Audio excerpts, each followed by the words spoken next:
Episode 5, Station 6, Captain's Log. We approach Station 6. Oh, to a new type of enemy. It's Bronchi! The Bronchiosaur. That's what he should have looked like, right? With 4 legs, not like a lizard, like a gecko. Fist him, fist him, fist him, fist him, fisticuffs.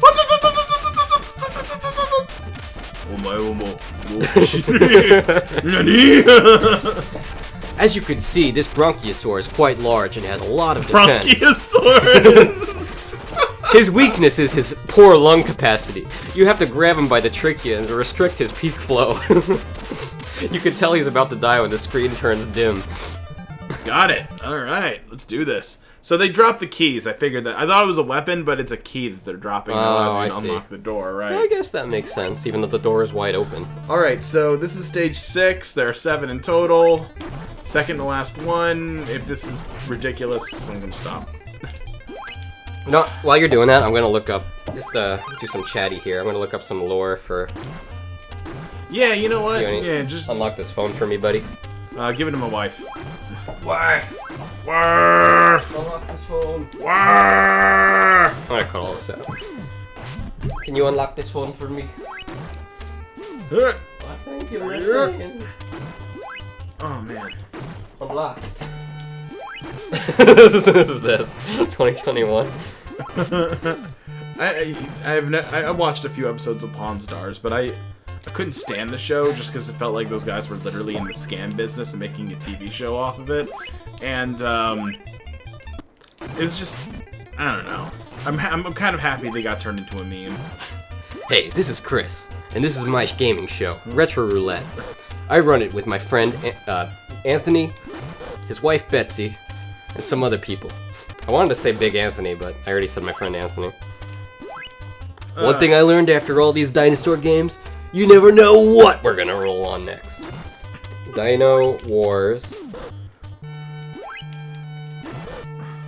Destruction of Spondylus. Oh my god, so many frames.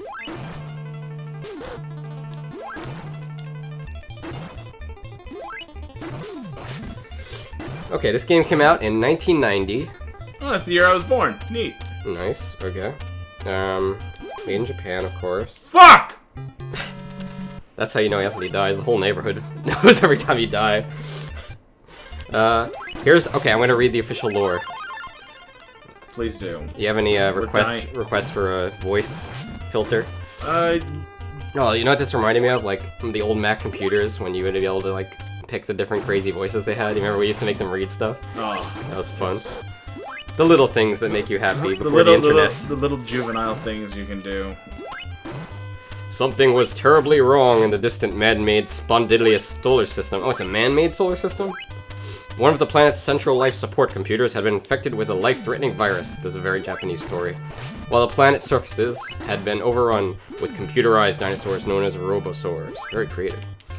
Under attack in his laboratory on Alpha Planet, Professor Proteus, I'm assuming that's you, determined the mastermind of Spondylus system and the founder of realized that this deadly savage could only be the work of his former partner, Dr. Wily. The deranged Dr. Wily.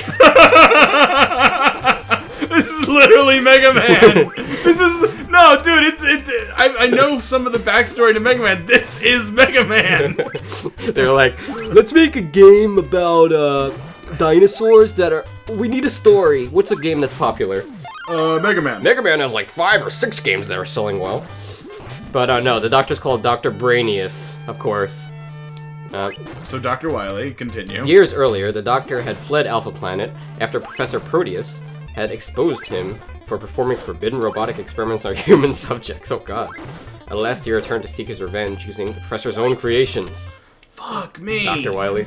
But little did he realize that Proteus had been hard at work for the last few years perfecting the ultimate Robosaur. Mega Man. The ultimate life form. The biohazard. The bio-lizard. The Shagahad is how you said. No, I said Mega Man. Mega Man. He was working on his ultimate Metal Sonic. Hyper Metal Sonic. There was only one hope to save the Spondidliuys system. to rename it something unridiculous. Oh, fuck. I wonder what they called it in Japan. It probably wasn't Spondidliuys, right? I'm pretty sure it's not Spondylus in English. True. True. Let's see the reception. Oh, received mostly negative reviews from which sources? External links, references. It's Mega Man because it's basically a watered down Mega Man. Criticisms include the game's unbalanced gameplay, low quality graphics, and numerous bugs. Nintendo Power magazine awarded the game a 6.5 out of 10. Positive elements mentioned by reviewers include the game's cutscene animations. Wait, there's cutscenes? Yeah, it's the ones where you jump into the robots. Yeah, sure, why not? Soundtrack and several of the power-ups. God fucking damn it! This game is ass. It's playable, but it's still ass. It's too repetitive, it's too easy. And I'm saying that about an NES game, it's too easy. Are you still on Station 6? I was reading all that lore, you're still here? You have no idea, there's so many frames. Frames, you mean sections? That's what you called them. Stages? Like, that's a frame, this is a frame, it's a frame. Like, it's a picture frame that it's you a move frame through. perfect jump.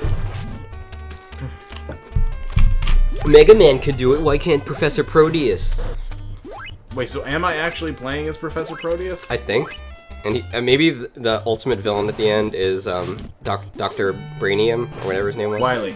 Yeah, Dr. Wily. And you just like fight him in like Metal Gear Solid 4 where you fight Ocelot kind of fight. Just on, you know, just Standing on top. Street Fighter style. I didn't get that part. Honestly, there were so many creative choices in Metal Gear Solid 4 that I questioned. Yeah, it was a bit. It was too cinematic for me. Theatrical, yes. Like everything just seemed like it was literally too much like a movie. It wasn't enough of a game. I mean, you could. It was fun though. I must say, When there's it was fun, literally when it's literally an achievement to beat the game in under 5 hours, that's a problem. Yeah, well, I would say it has a high replayability. I did go back and I actually beat it on European Extreme and got the Big Boss achievement or whatever the hell it was. Which made you think you were gonna get to play as Naked Snake, but really you got to play as a zombie. I don't remember. All I know is hey, what is your favorite Metal Gear Solid game? Mine, probably Peace Walker. I need to play that. I need to play Peace Walker and 5. I stopped at 4 because 5 is great. I actually really did enjoy 5. I know the politics behind 5, and that is disgusting to me because that game could have been so much better. But for what it's worth, like the fight against Sahelanthropus in that game was just Was it that giant robotic thing you showed me? Yeah, dude. That's it was basically fighting an orbital frame from Zone of the Enders. The thing looked like it was straight out of that series. Which, go figure, is another Kojima series. My favorite has to be 3, Subsistence version. Well, that's everybody's favorite. It's so good. It's, you know, Kojima had a lot of, you know, full control on everything. Had a lot of time to work on it. Man, great job. He can't hit me! Hey, why don't you stand up? Fight me like a man.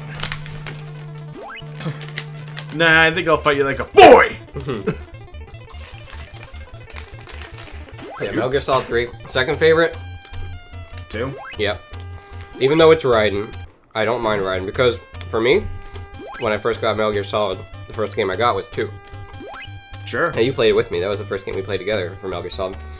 And it's like, oh well, yeah, Snake is cool, but then he plays Raiden, you know. I liked Raiden. He was a little bit. I feel like he had like the right reactions to everything. Yeah, he's more relatable because you're not a tough Snake guy. You know, you're a kind of lame guy just playing a game. You know. Right. Do it. I think I'm gonna do it. I'm gonna get through this. Yes. Yes. Don't jinx it, man. Use the Game Genie. Game Genie. I use one of my 3 wishes. I wish to be teleported to Dr. Brainius. Really? You're using your one of 3 wishes on this game? Yes, Genie. What about Silver Surfer? Oh God. We could roll that. That's very frightening to me. That's why one of the reasons I'm afraid of the NES roulette is because there's so many damn hard, impossible games that we'll have to play for at least a half hour. All right, we've got one more station to go. All right, let's do it. Up, and away! Neo! Go fight Mr. Smith.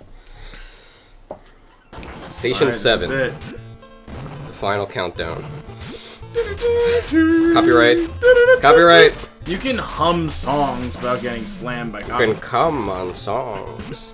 Here is the come. Cause bustin' makes me feel good. Bustin'. Bustin' makes me feel. Can't believe that was a lyric in the Ghostbusters song. You know that, right? What? The Ghostbusters song? There's literally a line where it says, "Cause bustin' makes me feel good." Alright, Anthony doesn't believe it. We're gonna put it in the episode. No, I'll believe it. It was the 80s. Betsy, can you pull up the song? Please don't. The Ghostbusters song, and then find the exact spot where it says "Bustin' makes me feel good," and then play it from the microphone. Bust makes me feel good. Speaking of busting, I gotta take a quick break, so we'll be back in about, how long does it take me? 2 minutes?